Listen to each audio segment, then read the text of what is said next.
마켓 진단 순서입니다. 화면에 보셨듯이 글로벌 금융위기에 대한 이야기들이 끊임없이 나오고 있는데요. 3월이 분수령이 될 것이다. 이런 내용도 있습니다. 관련된 내용을 집중적으로 풀어보도록 합니다. 이베스트 투자증권의 신중호 연구위원 자리했습니다. 안녕하십니까? 네, 안녕하십니까? 네. 자, 이번 주에는 지난주에 급변동성을 조금 이겨내고 다소 이제 안정을 찾고 기사 회생까지도 지금 노려보고 있는데요. 네. 상승 속에서도 우려감은 계속 존재하고 있죠. 네.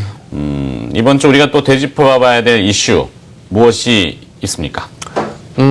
일단 뭐 가장 중요했던 것은 아무래도 유가가 아니었나 생각이 들고요. 사우디하고 러시아를 중심으로 이제 공급 과잉에 대해서 실질적인 진전이 있기 때문에 물론 이제 시장에서 기대했던 거는 뭐 감산이라는 큰 어떤 기대치가 있었긴 했지만 주요 원유 공급자들의 어떤 사태의 심각성을 좀 인지하고 조금은 좀 대응에 나섰다라는 점이 지난주 후반부터 사실 이러한 것들에 대한 선반영 거기다가 이제 쇼커버 물량도 들어오면서 유가가 좀 안정을 찾았던 게 글로벌 증시에 좀 그리고 우리나라 증시까지 온기가 더해진 상황이라고 볼 수 있겠고요. 최근에 유가와 주요 자산 간의 상관계에서는 상당히 높아져 있습니다. 거의 0.83에서 9까지 높아져 있는데 이 말인즉슨 거의 모든 자산들이 유가 움직임에 일희일비하고 있다라고 볼 수 있겠고요. 뭐 글로벌 수요에 대한 우려뿐만 아니라 실질적인 손실 우려. 이를테면 유럽 은행들의 주가 급락도 어떻게 보면 이제 글로벌 이슈까지 제기되는 거 아니냐라는 부분 때문에 유가의 움직임이 굉장히 매여 있다라고 볼 수 있겠고요. 현재 시장을 좌지우지하는 두 지표 중에 하나가 유가 그리고 위안화입니다. 근데 이 두 지표 자체적으로 이제 펀더멘탈이 급격하게 개선될 가능성이 낮다 보니까 이런 공조나 합의에 의한 이슈들이 나올 때 이제 시장이 조금은 온기가 더해진 상황이 지속되고 있다라고 볼 수 있겠습니다. 네. 자, 유가를 집중적으로 얘기하셨는데 이 글로벌 이슈를 가장 핫한 이슈고 그 또 플러스가 이제 위안화 아니겠습니까? 네. 중국 이야기인데 유가와 위안화는 뭐 이 디플레이션, 그러니까 성장률이라는 측면을 봤을 때는 가장 그 바로미터로 지금 작용하고 있습니다. 디플레이션 우려의 바로미터가 바로 유가 하락과 이제 위안화 약세 이렇게 되는데요. 글로벌 주식시장에서 연초부터 디플레이션 우려 이 두 지표의 변동성에 노출되면서 상당한 그 급등락 장세가 있었는데 유독 눈에 띄는 시장이 있었다고요? 어떤 네. 의미입니까, 이건? 일단 전체적으로 보시면 연초 이후에 수익률이 굉장히 급락을 보이다 보니까 당연하게도 이머징 시장 쪽이 좀 안 좋았을 거라는 그런 생각이 들 수 있는데 데이터상으로 보면은 오히려 선진국 시장의 어떤 낙폭이 더 컸었다라고 말씀드릴 수 있겠고요.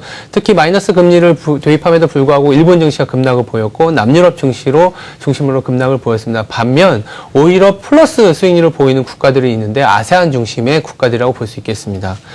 뜬금없이 왜 아세안을 말씀드리냐 하면 최근에 시장에서 나타나는 변동성에서도 아세안 국가들은 왜 플러스를 보이는지가 향후에 글로벌 증시의 어떠한 키를 잡아가는 이슈가 될 수 있다라고 보고 있기 때문인데요. 네. 이들 국가들이 움직이는 이유는 첫 번째는 유가 급락 때문입니다.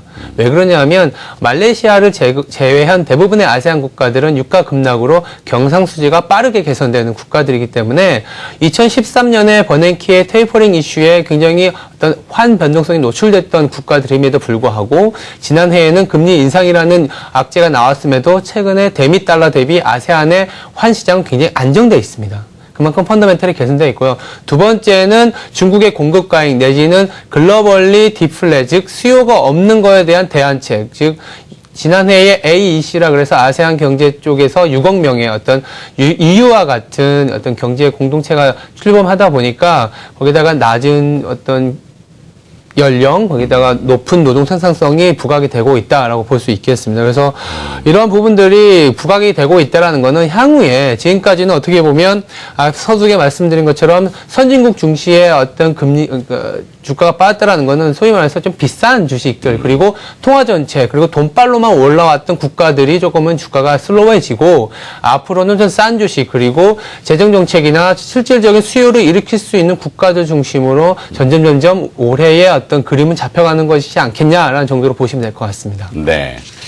자, 미국과 유럽, 일본 등 이 세계 경제를 이끄는 주요 선진국들의 그 중앙은행들이 다음 달에 중요한 또 통화정책 회의를 연달아 열게 됩니다.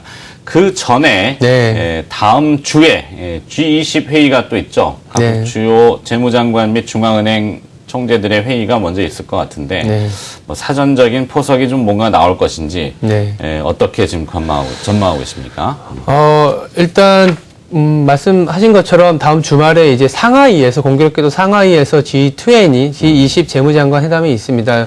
연초 이후에 지난해 연말부터 계속 이어져 온 게 위안화 약세 베팅에 대한 숏세력들, 해치펀드, 그리고 결국엔 중국이 무너질 수밖에 없다는 쪽의 베팅이 상당히 심해진 상황에서 열리는 G20 재무장관 회담인 만큼 위안화 변동성 내지는 이머징 통화 변동성이 더 악화되는 것에 대한 방어 장치, 이를테면 흔히 알고 있는 통화 수합이라든지 여러 가지 아이디어들이 나오지 않겠냐 정도가 다음 주 말에 나오는 G20 재무장관이다라고 볼 수 있겠고요.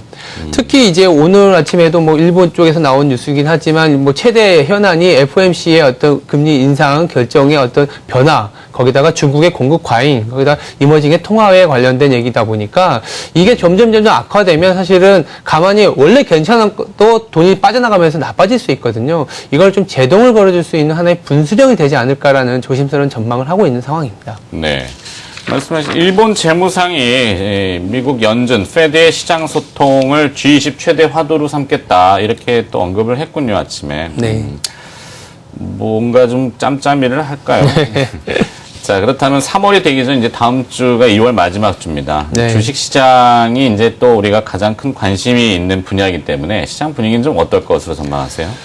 일단 유가가 조금은 올라와 주면서 시장 전체적으로는 단기적으로 반등은 나왔지만 또 다음 주에 쳐다봐야 되는 이슈 중에 하나가 중국 쪽이라고 보고 있습니다. 그래서 중국이 최근에 이번 오늘까지 춘절 수요, 그리고 이제 어떤 시장의 어떤 자금 공급책을 그러니까 매일매일 이제 공개 시장 조작을 통해서 RP를 좀 공급을 했는데 다음 주부터는 화요일하고 목요일에만 합니다. 그 말인즉슨 이번 주 월요일에 돈을 빌린 사람들은 다음 주 월요일에 이제 시장이 안 열리다 보니까 자금의 미스매치도 좀 발생할 수 있거든요. 그러면 중국 쪽에서 또 단기 또 시장 금리가 또 올라가는 거 아니냐. 그리고 또 때마침 주가도 올라와 있으니 좀 매도 세력도 나타날 수 있다라고 보고 있는데 이러한 어떤 그 주 후반에 아까 말씀드린 것처럼 이러한 변동성은 오히려 주 후반에 G20 재무장관 회담에 대해서 좀 더 이제 뭔가 합의를 이끌어내는 하나의 이슈가 될 수 있다라고 보고 있고요. 그래서 급락 장세보다는 대기 심리의 어떤 관망세가 좀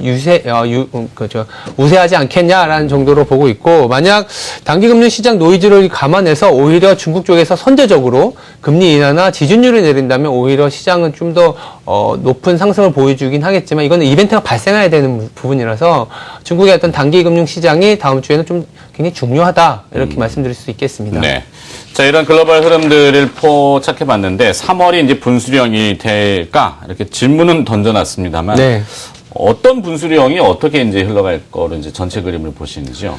네, 일단은 유가에서 보여준 것처럼 이제는 좀 남아있는 거는 중국이고, 더 구체적으로 말씀드리면 위안화입니다. 그래서 위안화의 안정성을 메이저 통화, 즉 달러나 유로나 엔화가 얼마나 좀 통화 수합이라든지 이런 걸 안정체제를 가져가 준지가 상당히 중요하고요. 그러다 보니까 G20 재무장관 회담이 굉장히 중요하고, 3월에 또 일본과의 경제 협의체에서 엔화와의 통화 수합 얘기도 나온다면 중국이 빠르게 통화 완화 정책을 쓸 수 있다는 거기 때문에, 그러면 3월에 오히려 경제 위기보다는 경제 회복에 대한 얘기들이 나올 수 있다라고 보고 있고요. 두 번째는 이제 3월에 전인대가 열리다 보니까 중국 쪽에서 이제 재정 지출에 대한 얘기들이 굉장히 중요하다고 보고 있습니다. 그래서 이 두 가지 이슈에 좀 주목할 필요가 있다, 이렇게 말씀드릴 수 있겠습니다. 네. 결국엔 유가, 또 중국, 그다음에 각국의 공조, 이런 정책적인 이슈들, 이게 3월에 쏟아질 것들이 너무 많아가지고, 네, 그때 가서 다시 집산해가지고 한 번 더 파악을 해주시기 바라겠습니다. 자, 마켓 진단이었고요. 3월에 글로벌 증시의 위기감이 어떤 분수령이 될 것인지 한번 진단을 해봤습니다. 이베스트 투자증권의 신중호 연구위원이었네요. 고맙습니다. 감사합니다.